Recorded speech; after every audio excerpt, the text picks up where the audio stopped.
The phone call came at 7:23 a.m. on a Tuesday morning, exactly 3 weeks before what was supposed to be the happiest day of my life. I was sitting in my modest apartment sipping coffee and reviewing quarterly reports for Phoenix Hospitality Group, my $2.8 billion empire that my family knew nothing about. "Emma, we need to talk." Dad's voice was stern, businesslike. "Come to the house. Now." I knew this wasn't good. Dad only used that tone when he was about to deliver what he considered important family decisions. The kind where everyone else had already been consulted except me. 20 minutes later, I walked into the familiar living room of my childhood home. Mom sat rigid on the leather sofa, her lips pressed into a thin line. Dad stood by the fireplace like he was addressing a board meeting. My younger sister Jessica lounged in the armchair, scrolling through her phone with that smirk she'd perfected since high school. "Sit down, Emma," Dad commanded, not looking at me. I remained standing. "What's this about?" "Your wedding." Mom's voice was ice cold. "We've made a decision." My heart started racing, but I kept my expression neutral. "What kind of decision?" Dad turned to face me, his jaw set. "We're not paying for this circus anymore." The words hit like a slap. "Excuse me." "You heard me." He crossed his arms. "This whole production you've planned, it's ridiculous. $75,000 for one day? The venue, the flowers, the photographer, it's all excessive." "We agreed on the budget months ago," I said quietly. Jessica finally looked up from her phone.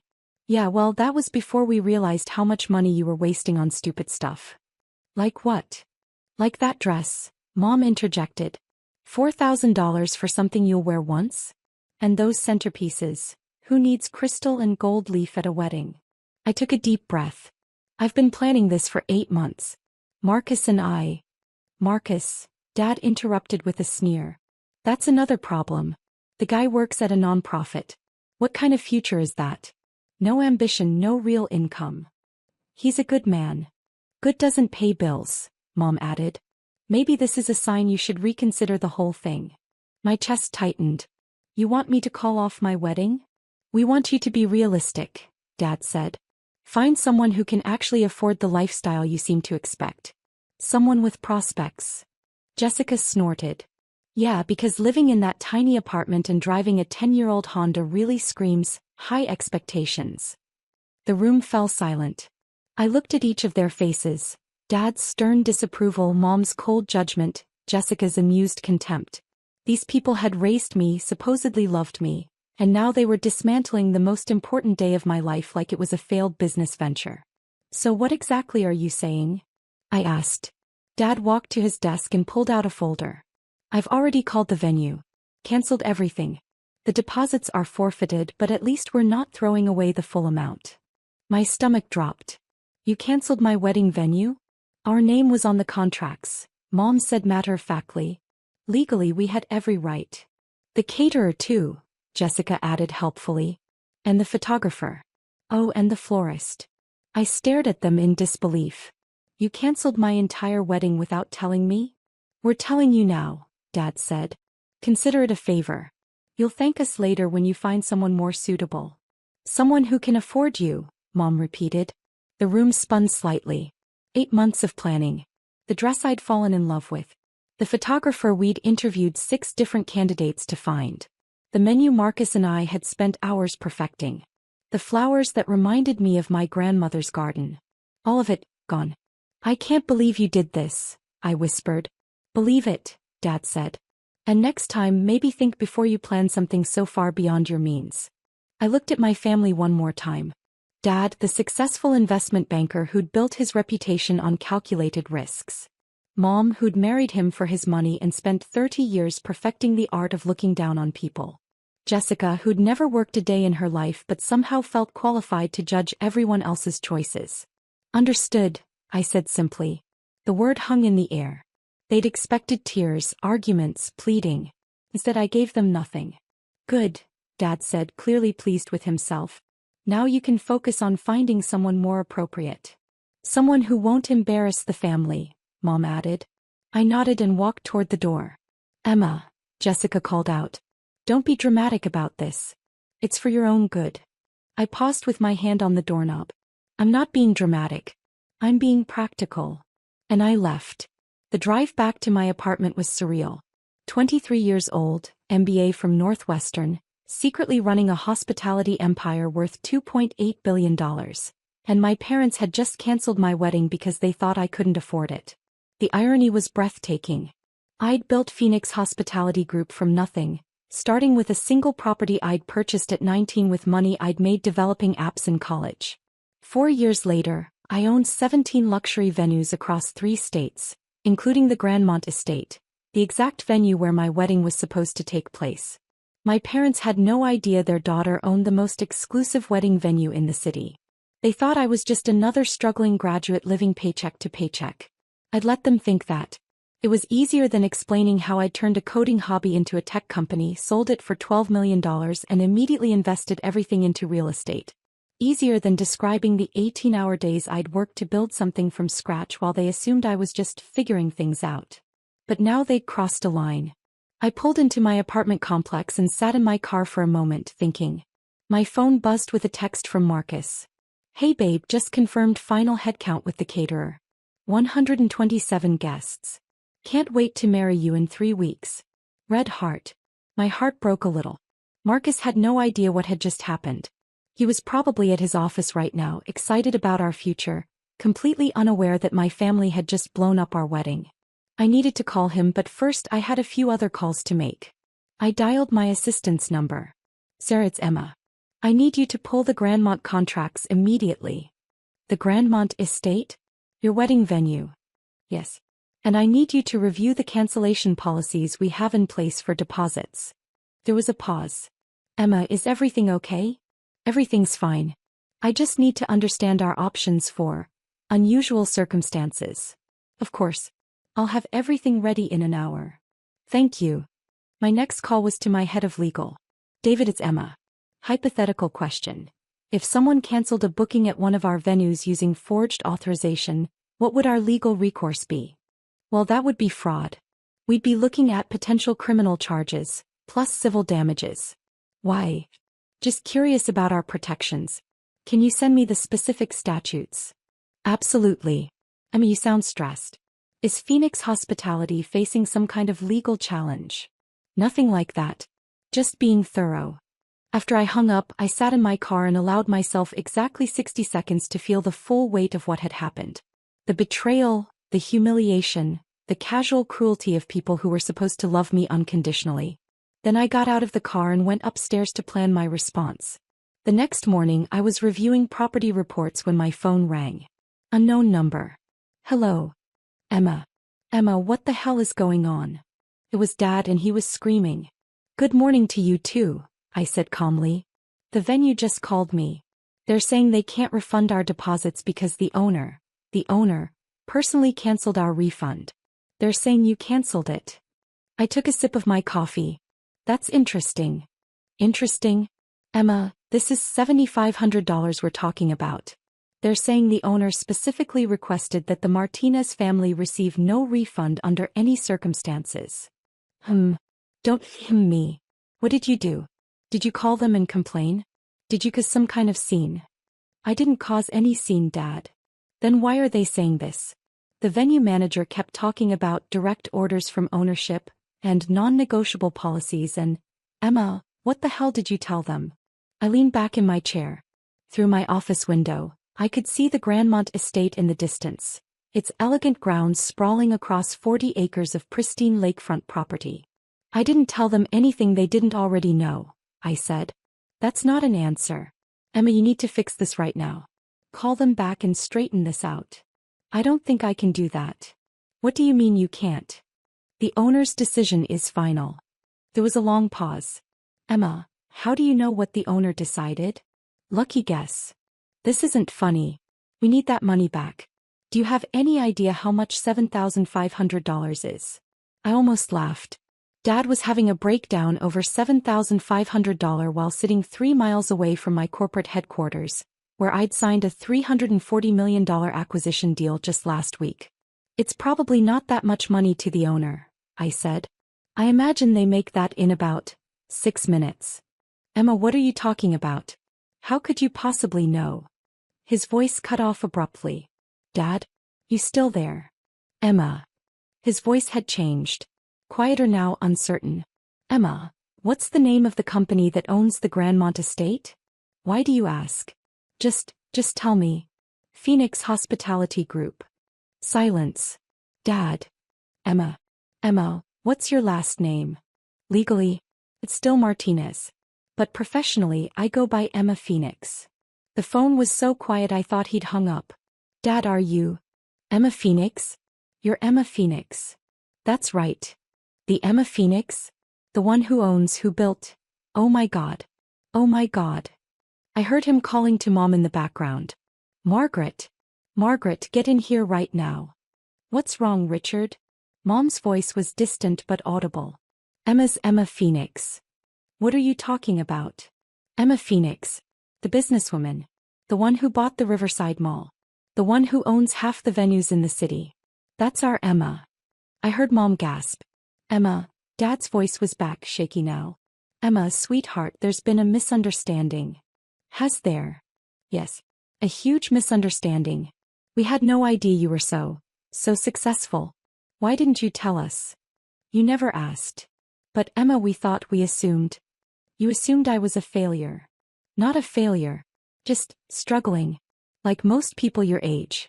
Most people my age don't own $2.8 billion in real estate assets. I heard something crash in the background. Probably Mom fainting. Emma, listen to me very carefully. Dad's voice had shifted into his business mode. We can fix this. We can call the venue back and... The venue you already canceled? Yes, we can uncancel it. We can reinstate everything. The whole wedding. With what money? What do you mean? Well, you said you couldn't afford it. That it was beyond your means. That I needed to find someone who could afford me. Emma, that was before we knew. Before you knew I could pay for it myself? Yes. Exactly. I stood up and walked to my window. Down below, I could see the Grandmont Estates event coordinator setting up for a corporate retreat. My corporate retreat. Dad, let me ask you something. If I were still just regular Emma, living in my apartment and driving my old Honda, would you have reconsidered? Pause. Would you have called me this morning and said, you know what, Emma? We were wrong. We love you and want you to be happy regardless of money? Longer pause. Emma. Would you have apologized for humiliating me in front of Mom and Jessica? For canceling the most important day of my life without even discussing it with me first? Emma, please. The answer is no, Dad. You would have let me stay heartbroken and weddingless, and you would have felt good about it. Responsible. Like you taught me a valuable lesson about living within my means. That's not. We were trying to help. You were trying to control me. Just like you've always done. I heard Mom's voice in the background. Give me the phone. Emma, honey, it's Mom. Sweetheart, there's been a terrible miscommunication here. Has there? Yes. We had no idea about your business success. We're so proud of you. Are you proud of the business or proud of the money? Both. Emma, you're our daughter. We've always been proud. Yesterday you told me to find someone who could afford me. What changed? Well, now we know that I can afford myself? Silence. Mom, let me save you some time. I'm not reinstating the wedding. I'm not giving you your deposits back.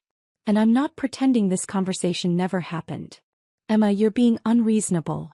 I'm being exactly as reasonable as you were yesterday. I heard Jessica's voice in the background. Is she serious? She's actually not giving us the money back. Put Jessica on the phone, I said. Emma, I don't think. Put her on. Fine. Here's Jessica. Hey, Emma. Jessica's voice was carefully neutral. So, this is weird. Hi, Jess. I had no idea you were like... rich. Rich. I'm comfortable. Comfortable? Emma, you own half the city. Not half. Maybe 30%. This is insane. Why didn't you ever say anything? Would it have mattered? What do you mean? Yesterday you recorded my fiancé throwing my keys in a lake and posted it on social media.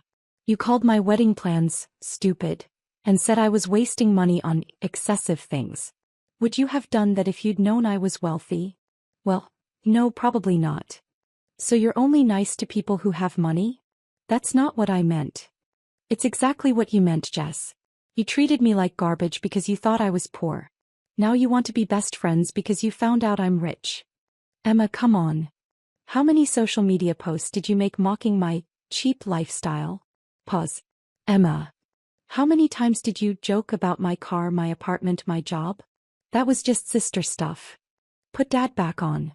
Emma, wait. Put him on. Dad's voice returned, subdued now. Emma, we need to talk about this face to face. No, we don't. Yes, we do. Your family. This is family business. Family doesn't cancel each other's weddings out of spite. It wasn't spite. We genuinely thought. He thought wrong. About everything. I heard him take a deep breath. Emma, what do you want? What will it take to fix this? There's nothing to fix, Dad. You made your position clear. I'm just respecting it. Our position was based on incomplete information. Your position was based on the assumption that I was worthless. Now that you know I'm not, you want to change the rules. That's not fair. You know what's not fair? Having your parents cancel your wedding because they think you're not good enough for their standards. Emma, please. I have to go. I have a board meeting. Emma, wait. What about Marcus? What about your wedding? I smiled. What about it? Are you still getting married? Of course. Where? Same place. Same date. Same time. But how can you? We canceled everything. You canceled the booking that was in your name. You never had any authority over the booking in mine. Silence. There are 2 contracts for the Grandmont estate on September 15th, I explained. The one you signed as the paying party and the one I signed as the property owner. You canceled yours. Mine is still active. You mean? I mean my wedding is happening exactly as planned. The only difference is that you're not invited. Emma. And neither is Mom. Or Jessica. You can't uninvite your family from your wedding. Watch me. I hung up. My phone immediately started ringing again. I turned it off. An hour later, Sarah knocked on my office door. Emma, there are some people here to see you. They say they're your family. I looked up from my laptop. Tell security to escort them off the property. Are you sure? Positive. 20 minutes after that, my personal phone buzzed with a text from Marcus. Babe, your dad just called me. He's very upset. He says there's been some kind of family emergency about the wedding. Should I be worried? I called him immediately. Marcus, hi. Emma, what's going on? Your dad sounded like he was having a breakdown. It's a long story. Can you come over tonight? I need to tell you something. Of course. Are you okay? I'm better than okay. I'll explain everything. That evening I told Marcus the whole story. About Phoenix Hospitality Group. About the $2.8 billion empire I'd built in secret. About my family's betrayal and their frantic attempts to backtrack once they learned the truth. He listened without interrupting, his expression cycling through confusion, amazement, and finally anger. They canceled our wedding because they thought you were poor? He said finally. Essentially, yes. And now they want back in because they found out you're wealthy? That's the general idea. He shook his head. Emma, that's horrible. I'm sorry I never told you about the business. I wanted to be sure you loved me for me, not for what I could provide. Are you kidding? I'm not upset about the money. I'm upset about how they treated you. He took my hands. Emma, you're getting married in 3 weeks. You should have your family there. They made their choice. People make mistakes. This wasn't a mistake, Marcus. This was who they really are when they think no one important is watching. He was quiet for a moment. What do you want to do? I want to marry you at the Grandmont estate, surrounded by people who actually care about us. I want to start our life together without the toxic influence of people who only value me when I can benefit them. Are you sure? I've never been more sure of anything. The next morning I drafted a formal letter to my family. It was delivered by courier at 9 a.m. sharp. Dear Dad, Mom, and Jessica. Thank you for clarifying your feelings about my life choices and my value as a family member. Your decision to cancel my wedding without consultation has saved me years of wondering whether you truly supported my happiness or simply tolerated it when convenient. Please consider this my formal notice that you are no longer invited to participate in my wedding or any future life events. This decision is final and non-negotiable. For the record, I built Phoenix Hospitality Group from nothing while living in that tiny apartment you all mocked. I worked 18-hour days for 4 years to create something meaningful while you assumed I was simply failing to meet your standards. The fact that you now want to celebrate my success, after trying to sabotage my happiness, tells me everything I need to know about your character. Marcus and I will be married as planned on September 15th. We will build our life together surrounded by people who value integrity over wealth and love over status. I wish you well in your future endeavors. Sincerely, Emma Phoenix, CEO, Phoenix Hospitality Group. The wedding was perfect. Marcus and I exchanged vows on the terrace overlooking the lake, surrounded by 127 people who genuinely cared about our future. My college roommate Sarah served as maid of honor.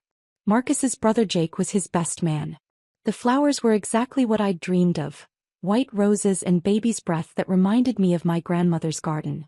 During the reception, as I danced with my new husband under lights strung between ancient oak trees, I felt something I hadn't experienced in years around my family: pure, uncomplicated joy.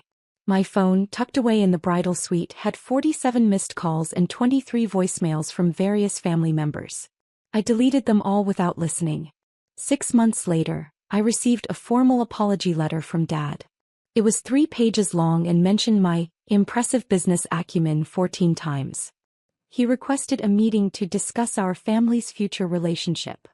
I sent back a single sentence: some bridges once burned cannot be rebuilt.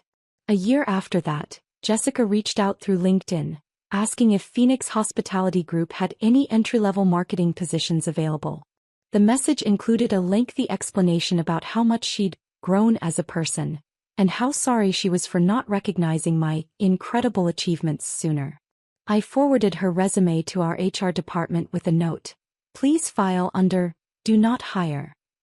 Today Marcus and I live in a beautiful home overlooking the lake, about 10 minutes from the Grandmont estate.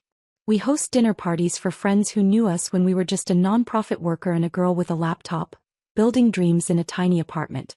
Sometimes I'll drive past my parents' house on the way to a business meeting. Their cars are older now, their lawn less perfectly maintained. I've heard through mutual acquaintances that Dad's investment firm has struggled since the market downturn. Mom has started working part-time at a boutique. I feel no satisfaction in their struggles, but I feel no guilt about their absence from my life either. They taught me an invaluable lesson about unconditional love. It's only unconditional if it doesn't depend on your bank account, your career success, or your ability to meet someone else's definition of worth. My wedding was exactly the circus they said it was: a beautiful, joyful celebration of 2 people who chose each other without conditions. And I paid for every penny of it myself.